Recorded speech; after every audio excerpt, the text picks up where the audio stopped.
di sini saya Mia Anggita. Di sini saya akan menjelaskan mengenai persiapan administrasi yang dilakukan oleh guru. Nah, selain sebagai action di depan kelas, guru juga harus membuat administrasi pembelajaran. Nah, tujuan pembuatan administrasi pembelajaran ini agar kegiatan pembelajaran dapat terorganisir dan terarah. Nah, guru harus membuat administrasi pembelajaran seperti membuat silabus, membuat kalender pendidikan, membuat program tahunan, program semester, dan rencana mengajar seperti membuat RPP. Nah, di dalam RPP itu memuat standar kompetensi dasar yang ingin dicapai, indikator pembelajaran, materi pembelajaran, tujuan pembelajaran, dan model atau langkah metode pembelajaran, serta lembar kerja siswa. Nah, hendaknya sebagai seorang guru dalam persiapan pembelajaran itu harus melaksanakan atau membuat administrasi pembelajaran. Assalamualaikum warahmatullahi wabarakatuh. Saya Sari Nur Fitriani, bagian dari kelompok 10. Setelah tadi rekan saya menjelaskan mengenai apa saja yang harus dipersiapkan seorang guru sebelum masuk ke kelas secara administratif, selanjutnya saya akan sharing-sharing mengenai apa saja yang harus dipersiapkan oleh seorang guru secara akademik. Yang pertama tentu saja mental yang kuat, karena seorang guru harus memiliki mental yang kuat untuk menghadapi berbagai macam karakteristik yang dimiliki oleh peserta didiknya. Yang kedua yaitu menyiapkan materi dan bahan ajar yang akan dipelajari pada saat itu. Kemudian menentukan tujuan pembelajaran apa yang akan dicapai oleh peserta didik. Kemudian meningkatkan minat siswa. Seorang guru harus bisa meningkatkan minat siswa terhadap pembelajaran yang akan dipelajari. Kemudian menyiapkan RPP, di mana RPP ini merancang apa saja yang akan dipelajari pada saat pembelajaran berlangsung, mulai dari pertemuan pertama sampai pertemuan terakhir. Selanjutnya yaitu mempersiapkan media pembelajaran dan strategi pembelajaran. Media pembelajaran ini sangat penting karena sebagai alat bantu komunikasi dalam proses belajar mengajar. Karena dengan media pembelajaran ini juga sebagai sumber belajar bagi seorang peserta didik. Kemudian tadi merancang strategi dan metode pembelajaran ini sangat penting karena seorang guru harus bisa merancang strategi dan metode pembelajaran untuk menyesuaikan dengan karakteristik peserta didiknya. Kemudian merancang penilaian saat proses belajar mengajar berlangsung. Baik, selanjutnya mengenai cara-cara guru mengajar. Nah, dalam proses pembelajaran, cara mengajar guru itu terbagi menjadi 3 kegiatan. Yang pertama, kegiatan awal pembelajaran. Yang kedua, kegiatan inti pembelajaran. Yang ketiga adalah kegiatan penutup atau akhir pembelajaran. Nah, baik, untuk kegiatan awal pembelajaran, yang pertama kegiatan awal pembelajaran. Nah, langkah atau cara guru mengajar dalam kegiatan awal pembelajaran adalah membuka pembelajaran. Nah, membuka pembelajaran merupakan aktivitas yang penting bagi seorang guru. Maka, guru harus mempersiapkan siswa untuk mau belajar dengan menciptakan suasana yang kondusif. Guru juga harus memberikan motivasi kepada peserta didiknya untuk ingin semangat belajar atau melakukan persepsi. Selamat pagi anak-anak. Selamat pagi, Bu. Ya, semangat sekali ya pagi ini. Hari ini ada yang tidak masuk? Tidak ada, Bu Nihil. Masuk semua ya. Baiklah, sebelum kita lanjutkan pembelajaran kita kali ini, alangkah baiknya kita awali pembelajaran kita kali ini dengan berdoa terlebih dahulu, agar apa yang kita pelajari kali ini menjadi berkah dan dapat dengan mudah kita hafal, kita pahami dan kita praktikkan di kehidupan kita sehari-hari. Nah, silahkan ketua kelasnya untuk memimpin doa kita pagi ini. Setelah pembukaan pembelajaran, kegiatan yang kedua yaitu kegiatan inti pembelajaran di mana memiliki beberapa poin. Yang pertama yaitu penguasaan materi pembelajaran. Seorang guru harus menunjukkan penguasaan materi pembelajaran yang akan dipelajari pada saat itu. Jangan sampai seorang guru menyimpang dari pembelajaran atau tujuan pembelajaran yang akan dipelajari. Kemudian mengaitkan materi dengan pengetahuan yang relevan baik dari kitab, buku, ataupun jurnal dan sebagainya. Kemudian menyampaikan materi dengan jelas sesuai dengan hierarki belajar dan karakteristik dari peserta didik. Kemudian mengaitkan materi dengan realita kehidupan yang ada di lingkungan sosial dan masyarakat sekitar peserta didik. Kenapa sih zakat itu wajib? Karena di sini juga diterangkan khudz min amwalihim.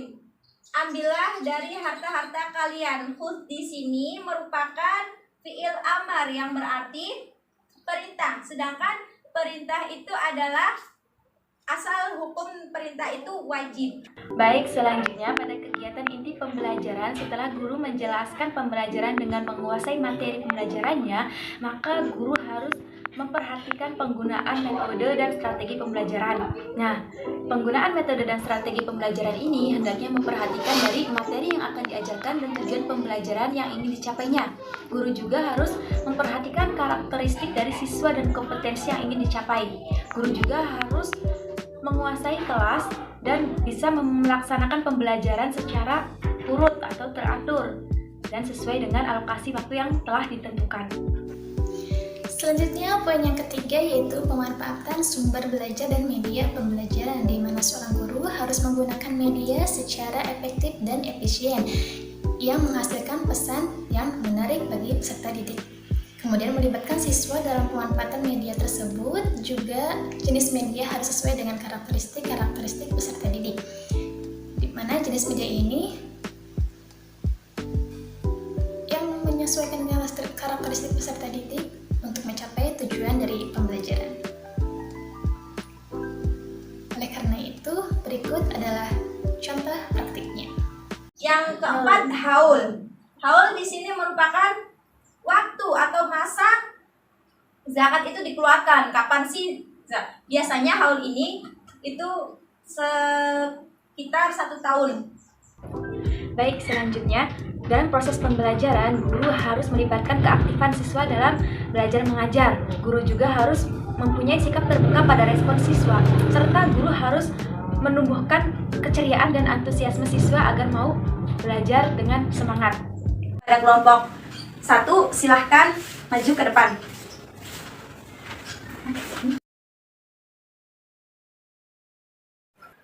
Assalamualaikum warahmatullahi wabarakatuh. Waalaikumsalam warahmatullahi wabarakatuh. Di sini saya perwakilan kelompok 1 akan mempresentasikan zakat fitrah. Zakat fitrah adalah zakat yang wajib dikeluarkan oleh semua umat muslim, yang berupa makanan pokok yang berjumlah 1 sok atau 2, kg atau 2,7 kg. Hukum zakat fitrah adalah fardhu ain. Tujuan zakat fitrah adalah menyucikan jiwa, membantu memenuhi kebutuhan fakir miskin di hari raya. Adapun poin yang kelima yaitu penilaian proses dari hasil belajar. Seorang guru harus memantau kemajuan belajar peserta didiknya selama proses pembelajaran berlangsung, melakukan penilaian akhir sesuai dengan kompetensi ataupun tujuan pembelajaran dari pelajaran yang akan dipelajari, kemudian menggunakan perangkat-perangkat penilaian yang bervariasi. Oleh karena itu, berikut adalah contoh praktiknya.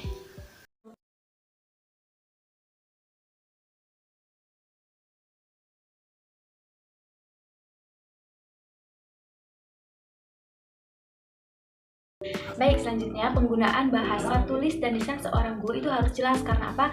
Supaya materi yang disampaikan oleh guru ini dapat mudah dipahami dan dapat mudah dicerna oleh siswa.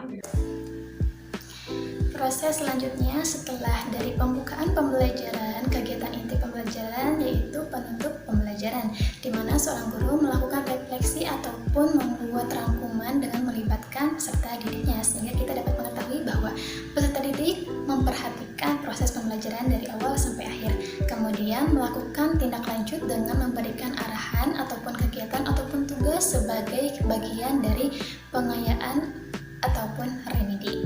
Kemudian seorang guru memberikan atau mengakhiri pembelajaran dengan pembiasaan positif dan pengembangan karakter peserta didik.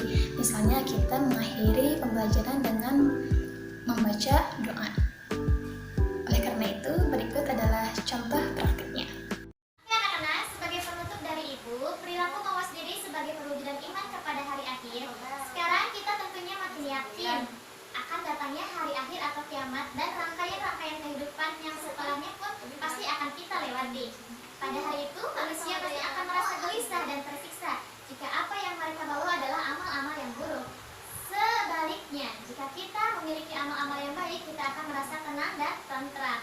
Oleh sebab itu, introspeksi adalah sesuatu yang penting sebagai perwujudan iman kita kepada hari akhir. Nah, anak-anak, demikianlah materi hari ini berakhir. Mari kita tutup dengan membaca doa terlebih dahulu. Bismillahirrahmanirrahim. Subhanallahumma wa bihamdika asyhadu an la ilaha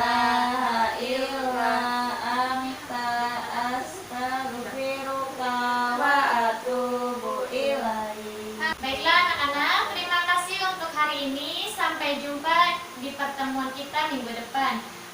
Cukup sekian dari Ibu, kurang lebihnya mohon maaf. Wabillahi taufiq wal hidayah. Wassalamualaikum warahmatullahi wabarakatuh. Waalaikumsalam warahmatullahi wabarakatuh. Alhamdulillahirrahmanirrahim. Selesai sudah pembahasan mengenai apa saja yang harus dipersiapkan seorang guru sebelum memasuki kelas dan bagaimana proses atau bagaimana cara-cara guru mengajar dalam kelas dan menghadapi peserta didiknya di dalam kelas saat proses belajar mengajar berlangsung. Apabila ada perkataan kami yang benar, itu datangnya dari Allah Subhanahu wa taala, dan apabila ada perkataan kami yang salah, itu datangnya dari kami sendiri yang ilmunya masih dangkal. Kami dari kelompok 10 undur diri. Wabillahi taufiq wal hidayah. Wassalamualaikum warahmatullahi wabarakatuh.